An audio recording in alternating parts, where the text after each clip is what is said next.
సిరిసిల్ల నియోజకవర్గ పర్యటనలో BRS working president KTR మాట్లాడుతున్నారు. లైవ్ లో చూద్దాం. తాతకు పెన్షన్ వచ్చినా వీళ్ళు పోయి కాలు మొక్కితే వాళ్ళు కూడా మన కిలా ఫోటేసిండ్రు.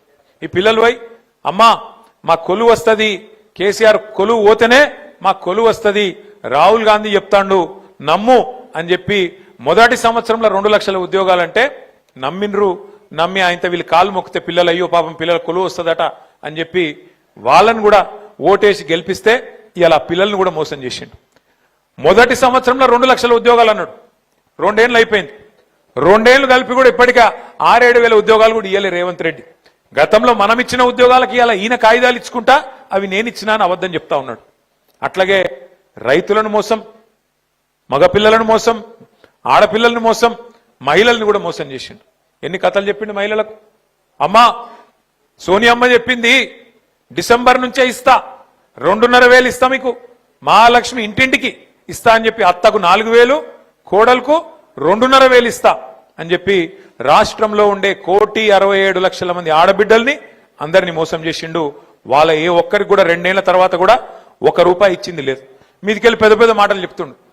మహిళలందరినీ 1,00,00,000 మంది మహిళలనట, 1,00,00,000 మంది మహిళల్ని కోటీశ్వరులు చేస్తా అంటుండు. నాకు తెలియకడితే నాకు లెక్కలు సగం రాదు కానీ 1,00,00,000 మందిని కోటీశ్వరులు చేయాలంటే ఎన్ని కోట్లు కావాలనే? 1,00,00,000 కోట్లు. నీ బడ్జెట్ ఎంత? నీ బడ్జెట్ ఎంత? 2.5 లక్షల కోట్లు, 3 లక్షల కోట్లు. 1,00,00,000 మందిని కోటీశ్వరులు చేయాలంటే అంటే ఇంకెన్ని రోజులు ఈ అబద్ధాలు? 2 ఏళ్ళు అయిపోయాయి. 1,00,00,000 మందిని కోటీశ్వరులు చేస్తా అన్నాడు. ఆడపిల్లలు లగ్గం చేసుకుంటే కేసీఆర్ ₹1,00,000 ఇస్తుండు కదా, నేను తులం బంగారం ఇస్తా. వచ్చిందా అవలకన తులం బంగారం?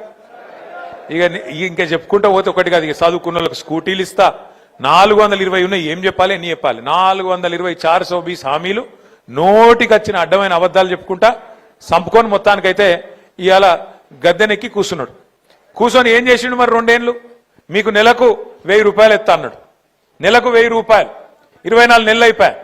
నెలకు 1,000, 6.5 లక్షల మంది ఆటో డ్రైవర్లు అనుకో. నెలకు ఎంత అవుతుంది? 6.5 లక్షలు ఇంటూ 1,000 అంటే 65 కోట్లు. సంవత్సరానికి ఎంత అవుతుంది? 780 కోట్లు. 2 ఏళ్ళకి ఎంత అవుతుంది? 1,600, 1,520, 1,560 అట. ఆగానే చెప్తాను, నాకు లెక్కలు రావు, ఆయనకు బాగానే వచ్చు. 1,560 కోట్లు. ఇలా ఆటో అన్నలకు రాష్ట్రంలో రేవంత్ రెడ్డి ఎంత బాకీ ఉన్నాడు? 1,560 కోట్లు బాకీ ఉన్నాడు. యాది పెట్టుకోరు మీరు. కాంగ్రెస్ వాడు మళ్ళీ ఓటాడితే చెప్పాలి, బిడ్డ బాకీ ఉన్నావు, అదేవాడు కడతాడు రా అని అడగాలి. ఒక్కొక్క ఆటో మీద ఎంత బాకీ ఉన్నాడు? 2 ఏళ్లకు 24,000, నెలకు ₹1,000 చొప్పున 24,000 బాకీ ఉన్నాడు. రేవంత్ రెడ్డి ఏమనుకుంటాడు ఎరికేనా? నాకు ఎరికే. ఏమనుకుంటాడంటే వీళ్ళంతా అమాయకులు, ఆఖరికి ఒక 6 నెలలకి ఇత్త అయిపోయాక ఇప్పటి నుంచి ఎందుకు, ఆఖరి 6 నెలలకి ఇత్త అన్ని మర్చిపోతారు మనోళ్ళు. అప్పుడే బుస్సుమంటారు, అప్పుడే తుస్సుమంటారు. ఏం కాదు, ఆఖరి 6 నెలలు ఇచ్చి నేను మాయ చేస్తా, మాయ చేసి మళ్ళా డైలాగులతోని నేను మళ్ళా గెలుచుకొని వస్తా అనే ధీమా మీద ఆయన ఉన్నాడు. ఆడపిల్లల్ని అట్లే మోసం చేసిండు, మిమ్మల్ని మోసం చేసిండు. ఇంకా గమ్మతేం తెలుసా? ఆటో సంక్షేమ బోర్డు అన్నాడు, నెలకు ₹1,000 అన్నాడు.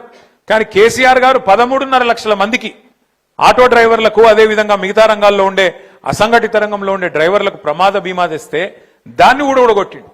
ఇలా మీకు బీమానే లేదు.